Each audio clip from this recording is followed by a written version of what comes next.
निजस्वरूपबोधकं कृपाकरं भवापहं समं शिवं निरञ्जनं भजे राममद्वयम्।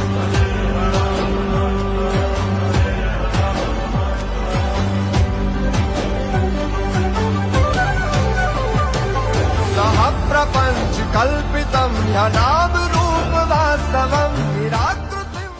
अडू दे आज साकड हे माग होऊ दे पहाट नवी आता होऊन जाऊ दे साऱ्या जगाला पाहू दे पडू दे पाव